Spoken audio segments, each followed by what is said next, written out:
pasti tak asing dengan gondok atau gondongan. Dari namanya terlihat sama, namun gondongan dan gondok adalah dua penyakit yang berbeda. Apabila gondok terjadi karena seseorang kekurangan yodium, gondongan disebabkan oleh virus paramyxovirus yang menyebabkan bagian sisi wajah si penderita terlihat membesar. Penyakit yang umumnya banyak menyerang anak-anak ini memiliki gejalanya yang hampir mirip seperti flu. Meski bukan termasuk pada penyakit serius, namun bila tak ditangani cepat, virus gondongan bisa menyebar ke seluruh organ tubuh yang menyebabkan adanya berbagai komplikasi penyakit pada organ tubuh lain, seperti pembengkakan indung telur hingga radang otak. Lalu apa dan bagaimana pencegahan yang dapat dilakukan? Nah, itulah tadi tayangan mengenai penyakit gondongan loh Mbak Ayu. Dr. Sheila, ini kan penyakit yang sudah sangat jarang ya, tapi ternyata masih bisa menyerang siapa saja, apalagi anak-anak. Oke. Nah, Mbak Ayu tahu gak tentang gondongan? Nah, tahu sih yang bengkak itu kan di sini kan. Ya, tapi alhamdulillah aku belum pernah itu dia. Iya. Kadang-kadang kan suka orang bilang gondongan gondok, beda kan? Oh, beda. Beda. Kalau gondongan tadi tuh yang Mbak Ayu bilang bengkak di sini sebelah kan Dr. Sheila seperti tadi itu. Mbak Ayu sempat bilang karena kekurangan iodium itu yang gondok. Bedanya sama gondongan tadi yang virus. Oh, oke. Nah, supaya Mbak Ayu nggak bingung, langsung saja kita undang Dr. Ihsan Hasan, spesialis penyakit dalam, konsultan gastro, entero, dan hepatologi. Siang dok. Ya dok, silakan dok. Halo dok. Dok, kita lagi bahas tentang penyakit gondongan dok. Penyakit yang sudah cukup jarang saat ini, tapi ternyata bisa menyerang siapa saja, apalagi anak-anak. Nah tadi Mbak Ayu nanya nih, sebetulnya gondongan ini apa sih dan apa saja gejalanya dok? Ya silakan dok. Iya, kalau nggak salah tadi sudah ditayangkan ya, gambar bahwa penyakit gondongan ini menyerang kelenjar liur namanya. Kelenjar liur itu adanya di depan kuping kita. Nah, jadi sebetulnya setiap orang punya kelenjar liur di kiri kanan yang besar, namanya parotis. Lalu ada kelenjar liur kecil di bawah mandibula, lalu ada lagi kelenjar liur kecil lain di depan sini. Nah, gondongan itu menyerang kelenjar liur yang besar ini. Nah, karena namanya parotis, kalau secara medis kita menyebutnya sebagai parotitis. Parotitis. Itis itu biasanya radang. Jadi radang parotis, namanya parotitis. Saya nggak tahu kenapa di Indonesia namanya gondongan, gitu. Sehingga akhirnya ketukar antara gondong dan gondong. Nah, itu dia saya bingung makanya nih. Ya, jadi gondongan itu beda sekali sama gondok. Kalau gondok kan di sini, kalau gondongan ini di sini. Oh, yang bengkak sampai di sini ya. Nah, gondongan ini punya nama lain parotitis epidemika. Jadi karena kejadiannya kadang-kadang kalau satu orang terkena nular satu sekolah bisa beberapa anak yang kena. Jadi gampang sekali menular. Epidemi itu kan menyebar. Jadi menyebarnya cepat. Nah, ini melalui apa dok penularannya? Nah, mungkin harus tahu dulu gondongan yang kita sebut sebagai parotitis ya atau mumps bahasa Inggrisnya itu disebabkan oleh virus. Jadi virusnya disebut paramyxovirus. Virusnya ini satu kelompok, satu keluarga sama virus flu. Sehingga penularannya mirip sekali dengan influenza, dengan flu. Orang gampang ketular flu, orang juga bisa ketular ini kalau ketemu virus paramyxovirus ini. Nah, pertanyaannya melalui apa? Sama seperti virus flu, karena dia ada di ludah, ini kan kelenjar ludah sebetulnya. Nah, kalau dia meludah, itu kan mengandung virus. Jadi kalau virusnya terbang, terhirup, masuk. Kalau misalnya dia pegang ludahnya, kemudian nggak sengaja taruh di sini, terus ada yang megang lagi, terus taruh lagi ke sini, nempel, masuk. Atau sendok, atau gelas. Jadi menular melalui air ludah. Iya, jadi mesti hati-hati dok ya. Jadi jangan suka bersin sembarangan. Kalau bersin itu nutup mulut. Kita gitu diajarkan untuk nutup kalau bersih. Dan jangan suka sharing makanan juga ya dokter. Dan juga sharing alat makan dok ya. Betul. Iya. Nah dok, karena ini banyak virus, tentu gejalanya gejala virus dok ya. Seperti kalau gejala infeksi virus kan kayak demam, kemudian ada pegel-pegel juga. Nah, apa nih gejala yang khas dari gondongan ini dibandingkan gejala infeksi virus lainnya dok? Ya, jadi ada gejala tidak khas, ada gejala khas. Gejala tidak khas sama kayak orang mau flu lah. Meriang, greges-greges, badannya nggak enak, sakit kepala, sampai demam. Nah, jadi biasanya sejak terkena virus masuk, itu perlu waktu sekitar 2 minggu. Jadi nggak langsung nih, 2 minggu, setelah 2 minggu baru gejala muncul. Biasanya gejala muncul demam. Nah, setelah demam, ini demamnya demam tinggi atau biasa bisa aja? tinggi, bisa sampai 38, 39. Tapi ada juga yang nggak terlalu tinggi. Ternyata kalau makin tua umurnya, makin dewasa, gejala makin nyata. Sementara di anak-anak nggak terlalu nyata. Nah, setelah itu baru mulai gejala yang khas. Karena ini kelenjar liur yang kena, yang keluar adalah bengkak. Jadi sering dia merasa tadinya mau flu aja gitu. Tapi kok lama-lama makin nyeri ya, makin nyeri di sini gitu. Oh, nyeri di sini. Jadi nyeri, kemudian bengkak, jadi merah. Nah, itu yang terasa di awal. Kemudian nanti kalau ngunyah sakit. Kalau ngunyah makin sakit.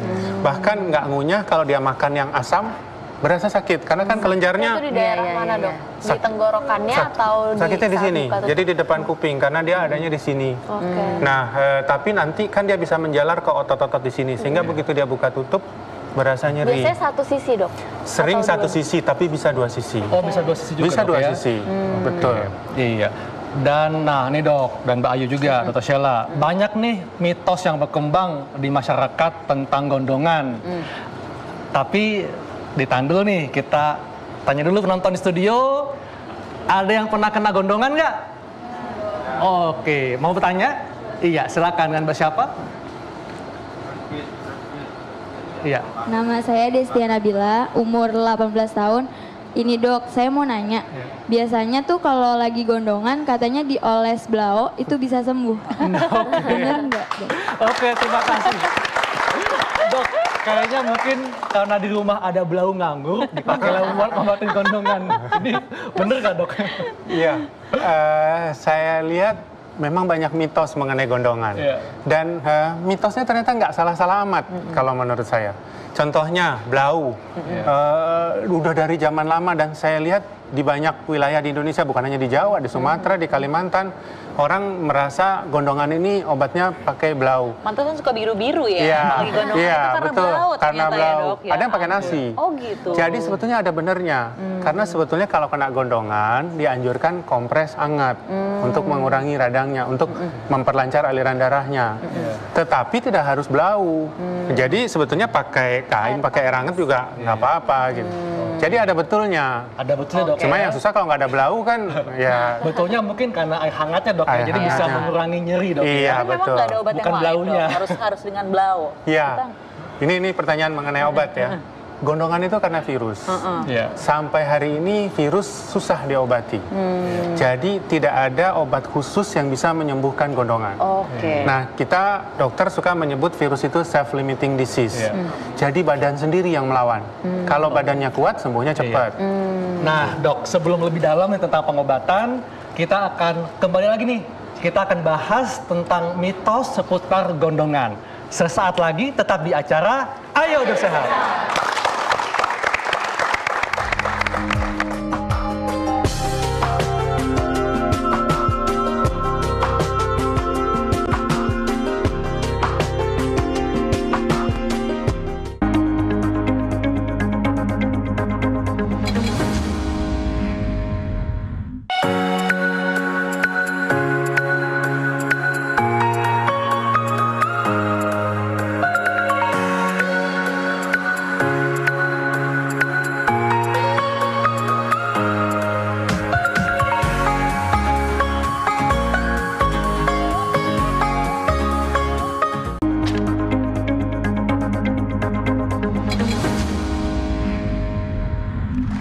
Kembali lagi dalam acara Ayo Dok Sehat.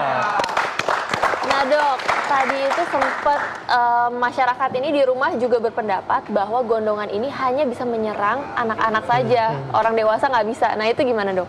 Ya, gondongan memang lebih banyak menyerang anak-anak. Tapi sebetulnya gondongan bisa menyerang orang dewasa. Semua umur bisa terkena gondongan. Bahkan seringkali pada anak-anak gejalanya nggak terlalu nyata. Pada orang dewasa bisa muncul gejala sampai komplikasi. Jadi Nah bisa perbedaan lebih- dari gejalanya Iya. itu apa dok? Ya, gejala yang nyata itu kan biasanya nyeri, kemudian demam. Nah, yang kita khawatirkan komplikasi. Komplikasi di dewasa lebih bisa muncul. Contohnya yang paling sering dibicarakan kan orang kena gondongan nanti mandul. Itu kan yang sering dibicarakan. Sebetulnya bukan mandulnya, tapi gondongan itu bisa bikin orkitis. Orkitis itu radang di testis atau radang di daerah kandungan. Tapi memang kejadian mandul sih sebetulnya nggak terlalu banyak. Tapi orang jadi takut gara-gara bisa terjadi orkitis. Oke, tapi kalau misalnya ibu hamil dok, terkena gondongan itu gimana dok? Akan mempengaruhi janin yang ada dalam kandungannya nggak? Sebetulnya janinnya nggak terlalu bermasalah untuk ibu hamil. Yang kita khawatirkan biasanya adalah komplikasi ke yang lain, karena komplikasinya itu bisa luas. Gitu. Tadi kan yang banyak disebut-sebut di masyarakat, itu mitos nggak sih mandul? Sebetulnya nggak, makanya saya katakan, mitosnya sebagian fakta. Jadi kayak orkitis fakta. Komplikasi yang lain tuh misalnya pankreatitis, radang di pankreas, sampai dia muntah-muntah nih. Dia sakit di sini tapi terus muntah-muntah. Atau meningitis, radang selaput otak, ensefalitis, radang otak, atau gangguan pendengaran di kupingnya. Karena ini kan dekat sekali ke saraf telinga. Jadi kalau pada orang dewasa ini bisa lebih berat dok gejalanya, bisa timbul komplikasi ya. Tapi tentunya untuk bisa timbul komplikasi ini juga tergantung bagaimana daya tahan tubuh orang tersebut sangat ya. Betul, ya. Oke, iya, dan ini banyak sekali ya pertanyaan yang masuk tentang gondongan, dan kita lihat pertanyaan di Facebook kita, berikut tayangannya.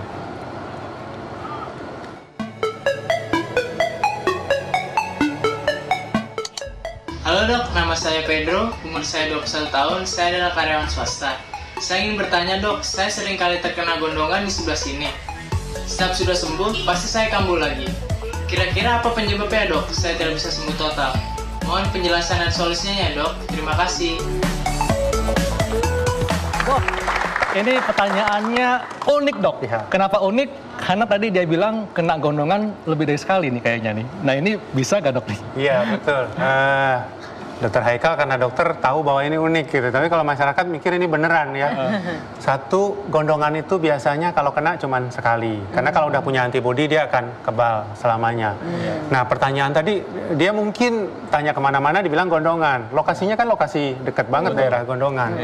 Kemungkinan ini bukan gondongan.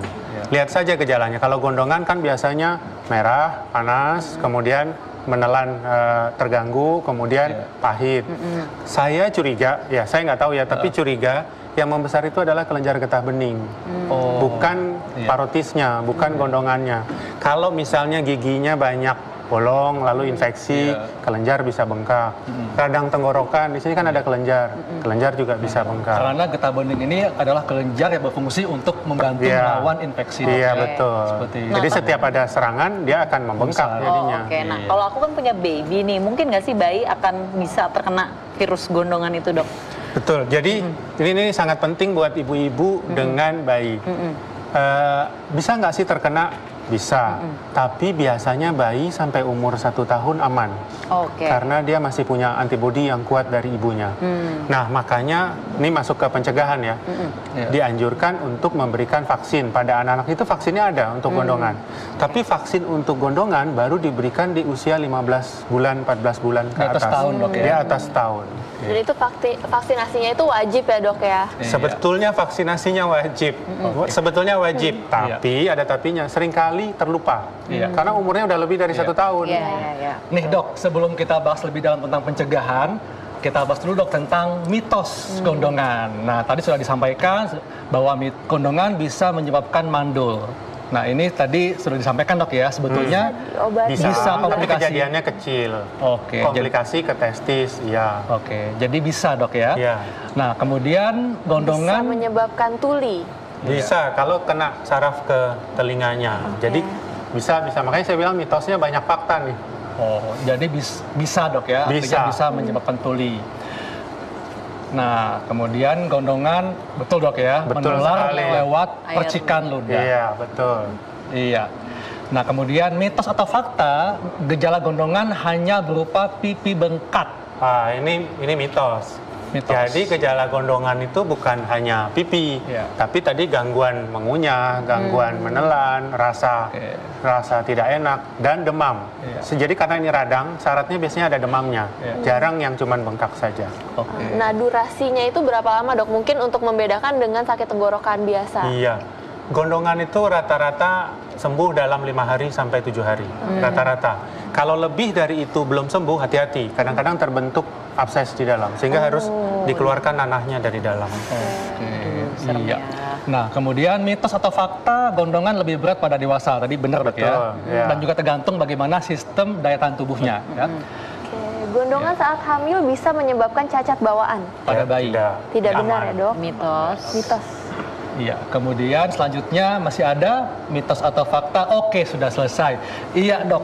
Nah, tadi kita balik lagi ke pencegahan. Jadi gondongan ini adalah penyakit virus yang bisa dicegah dengan vaksinasi. Iya. Nah, tapi kalau misalnya sudah terkena gondongan, apa nih yang dapat dilakukan oleh pemirsa di rumah?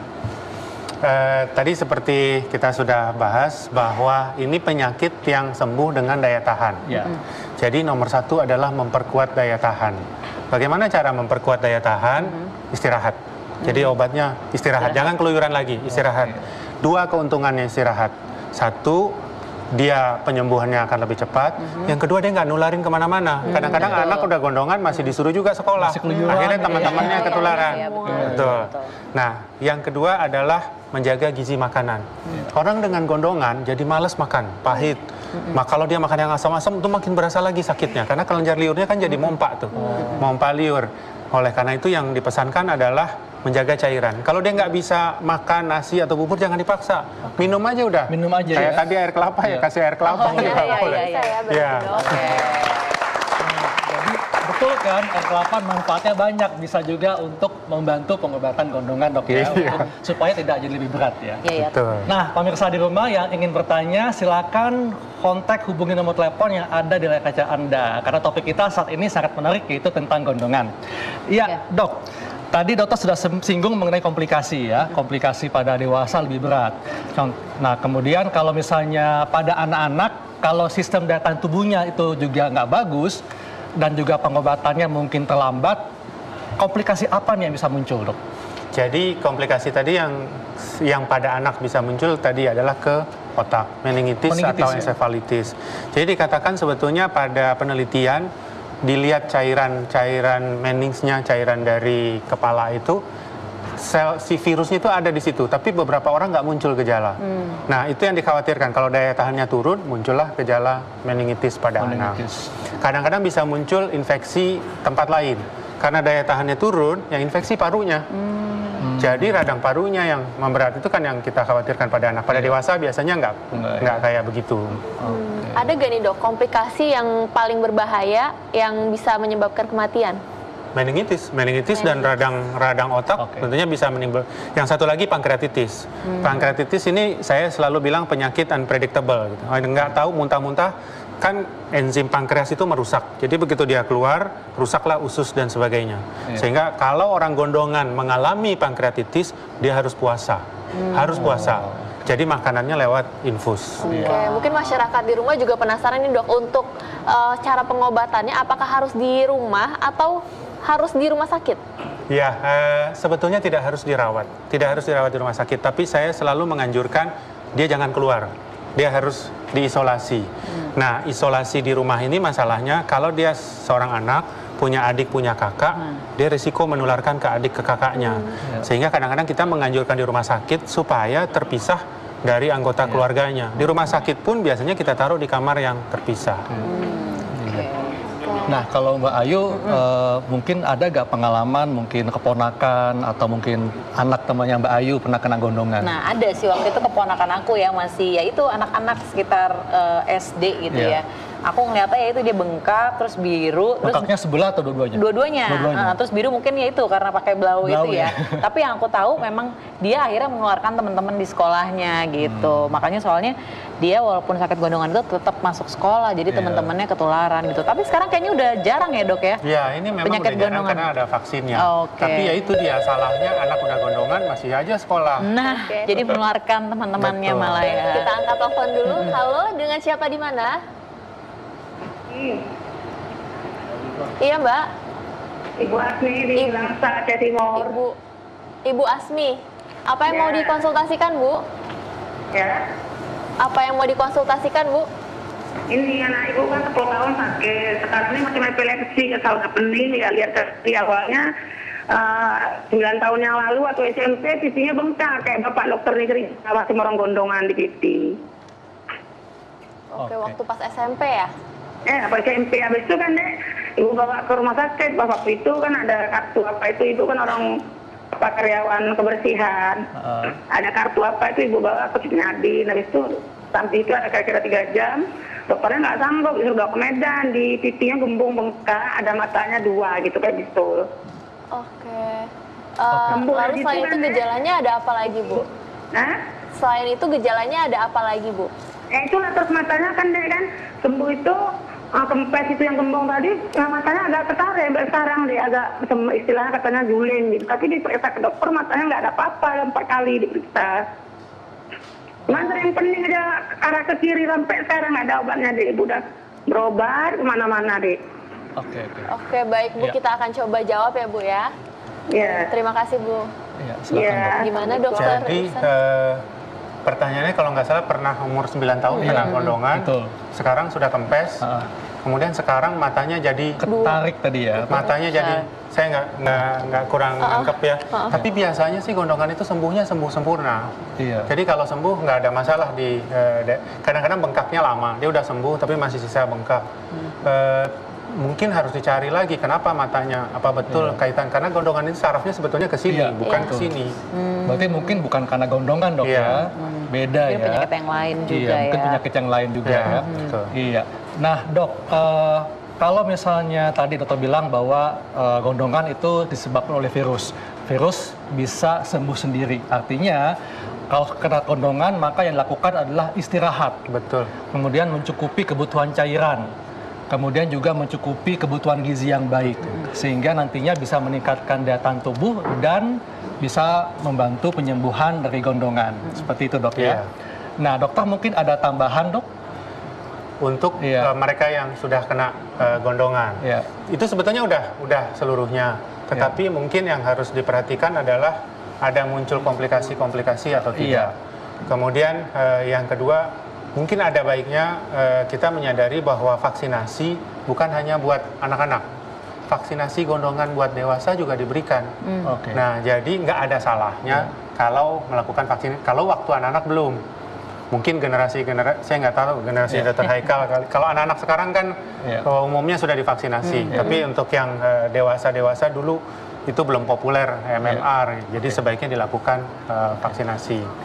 Hal lain adalah mungkin obat-obatan. Yang ditanya, saya harus minum obat apa? Yang dianjurkan biasanya obat anti nyeri. Bisa juga obat-obat anti radang, anti nyeri dengan anti radang. Perlu antibiotik atau tidak? Saya merasa karena ini virus, kita tidak perlu memberikan antibiotik. Kecuali kalau kelihatannya berlama-lama nih. Berarti ada infeksi bakteri, baru dikasih antibiotik. Nah dok, ini pemirsa mungkin masih penasaran dok. Tadi dokter bilang bahwa gondongan bisa menyebabkan komplikasi mandul atau orkitis tadi kan, atau radang pada indung telur atau tuli. Nah ini bagaimana dok jalannya nih bisa timbul komplikasi ini? Ditahan dulu dok, ada telepon masuk. Halo, dengan siapa di mana? Ya, saya Ibu Ani di Padang. Iya Bu Ani, apa yang mau dikonsultasikan Bu? Dok, terima kasih dok. Saya ingin menyampaikan ini dok dan bertanya. Semasa saya kecil dahulu, saya pernah kena penyakit gondongan ini. Kalau di kampung saya namanya dulu yaitu beku anjing. Jadi waktu saya kecil di zaman Jepang dahulu, dokter tidak ada. Yang ada dokter hanya jauh di kota. Sedangkan kendaraan untuk menumpang juga susah. Maka saya diobat oleh orang tua saya dengan meminum air kelapa 3 kali sehari. Kemudian yang bengkak di dekat telinga itu, karena orang kampung biasanya memasak nasi 2 kali sehari, maka diambil nasi panas itu dibungkus dengan kain, lalu dibaruk-barukkan ke sana. Kemudian nasi itu diberikan kepada anjing. Bagaimana itu dokter? Apakah masih bisa dipakai pengobatan seperti itu? Karena sekarang sudah banyak ada vaksinnya. Itu saja dokter, banyak maaf, terima kasih. Assalamualaikum. Waalaikumsalam. Terima kasih Ibu Ya, dok, ini juga unik dok pertanyaannya. Ya, seru nih pertanyaannya. Ya, seru dok. Sebagian mitos, sebagian fakta. Betul. Iya. Jadi ibu ini zaman dulu memang gondongan itu banyak karena vaksinnya kan belum ada. Jadi diobati pakai kompres nasi hangat yang ditempelkan. Nah, itu ada mitos kalau ditempel virusnya pindah, kasih ke anjing, itu nggak pindah ke benar, anjing. ya, dok, Itu memang saya dengar kayak begitu. Gitu. Jadi sebagian betul, mengompresnya betul. Ngompres karena bisa mengecilkan ya, tapi melempar nasinya terus biar dimakan anjing, itu mitos. Malah enak ya anjingnya. Kasihan anjingnya nanti gondongan juga. Oke, iya dok. Nah, tadi dok tentang komplikasi dok yang tadi. Kenapa kok gondongan itu bisa komplikasinya ke kemandulan, kemudian tuli. Nah ini bagaimana dok jalan ceritanya? Permisa ingin tahu dok. Jadi virus gondongan ini bisa pergi kemana-mana. Ya. Dia bisa terbawa aliran darah, dia bisa juga terbawa aliran kelenjar getah bening. Bisa juga masuk ke saraf. Jadi tuli karena gangguan ke saraf, yang lain karena aliran darah. Oke, baik dok. Ada penelpon lagi. Halo, dengan siapa di mana? Halo. Yang punya yang telepon saya belum dijawab tuh. Ini dengan ibu siapa? Bu Isya tadi. Bu Ica. Iya, apa Bu tadi pertanyaannya? Tiroid. Saya hypertiroid. Hipertiroid. Jadi perbedaan hipertiroid dan gondongan itu ya, Bu? Iya. Oke, baik. Terima kasih, Bu. Iya. Silakan. Ya, ini penting dijawab. Tadi kita bahas sedikit ya.